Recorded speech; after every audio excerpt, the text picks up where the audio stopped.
जिस प्रदर्शन को लेकर कहा जा रहा था कि वो प्रदर्शन अब राजनीतिक प्रदर्शन बन चुका है, जिन पहलवानों को कहा जा रहा था कि इनके प्रदर्शन के जरिए राजनीतिक रोटियां सेकी जा रही है और विपक्ष उसका फायदा उठा रहा है, अब उसी प्रदर्शन के सपोर्ट में खुद बीजेपी के नेता उतर चुके हैं। जी हाँ, अपनी ही पार्टी के खिलाफ बोलते हुए अब इन नेताओं ने सरकार की कई बातों पे सवाल उठाए हैं कि आखिर सरकार इसे लेकर कोई कार्रवाई क्यों नहीं कर रही है। एक नेता पे डब्ल्यूएफआई के अध्यक्ष पर सीधे तौर पर 2 एफआईआर दर्ज है।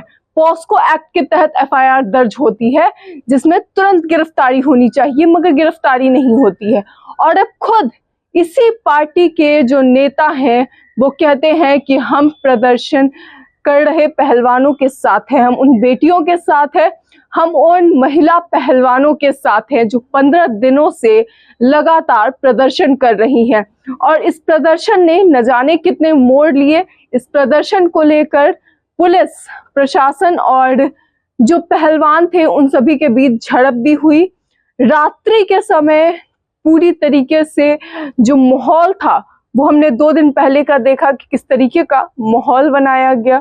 और उसके बाद भी जो नेता पक्ष के लोग हैं, जो सरकार पक्ष के लोग हैं जो बैठे हैं, उनका कहना था कि इसे लेकर विपक्ष इसका फायदा उठा रहा है, विपक्ष इस प्रदर्शन के जरिए अपनी राजनीतिक रोटियां सेक रहा है।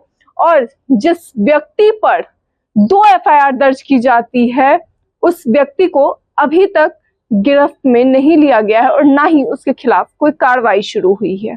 दोस्तों, बीजेपी के नेता और हरियाणा के स्वास्थ्य मंत्री और गृह मंत्री अनिल विज ने अब ये बात कही है कि वो भी जो प्रदर्शन कर रही महिला रेसलर्स हैं उनके साथ हैं, क्योंकि वो भी एक स्पोर्ट्स के डिपार्टमेंट में रह चुके हैं, वो भी स्पोर्ट्स के मंत्री रह चुके हैं, तो उन्हें पता है कि किस तरीके से चीजें होती है और वो भी अब साथ हैं उनके।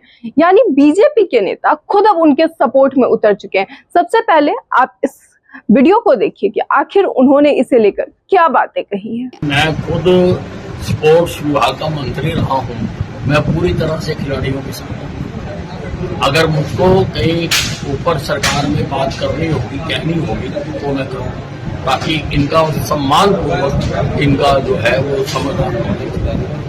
तो दोस्तों, देखा आपने कि किस तरीके से उन्होंने साफ तौर पे कहा है कि वो महिला पहलवानों के साथ हैं। और इतना ही नहीं, अगर जरूरत पड़ी तो वो सरकार में बैठे लोगों से इस बारे में जाकर बात भी करेंगे, ऊपर जाकर इसे लेकर चर्चा की जाएगी। क्योंकि अभी जिस तरीके से कल सुप्रीम कोर्ट ने भी परसों ये बात कही कि जो सुनवाई है वो सुप्रीम कोर्ट से समाप्त हो चुकी है, अब सुप्रीम कोर्ट की सुनवाई को बंद कर दिया गया है, क्योंकि जो याचिका थी वो पूरी हो चुकी है।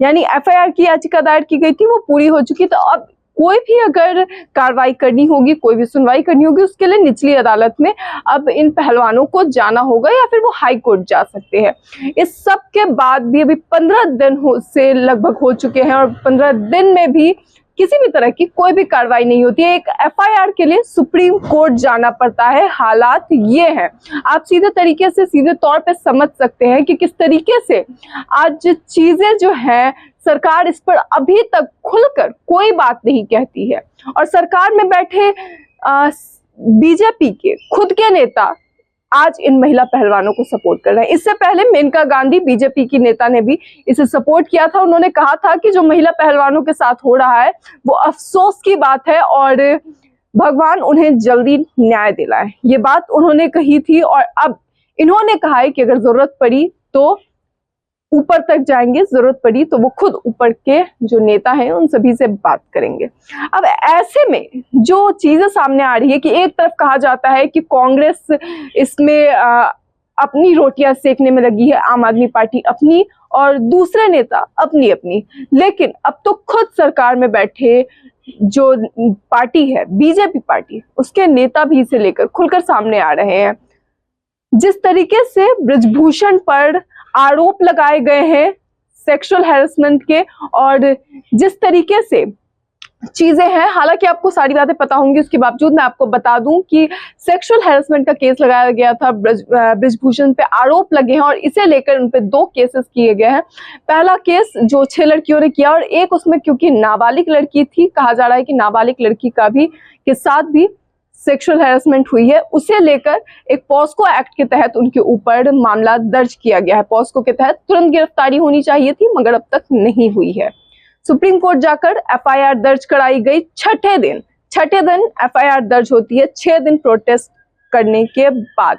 इतने गंभीर मामले को इस तरीके से सरकार में बैठे लोग ले रहे हैं, तो अब ऐसे में क्या आगे की चीजें होती है, किस तरीके से कार्रवाई होती है, या फिर किस तरीके से सरकार इस पर स्टैंड लेती है, क्योंकि अब ये जरूरी हो चुका है। आज खुद उनकी पार्टी के लोग भी उनके खिलाफ खड़े हो रहे हैं। सरकार इसे लेकर अगला कदम क्या लेती है, ये गौरतलब होगा। मगर फिलहाल इसे लेकर आपकी क्या राय है, अपनी राय को कमेंट बॉक्स में जरूर बताएं। फिलहाल इस वीडियो में इतना ही, तब तक के लिए धन्यवाद।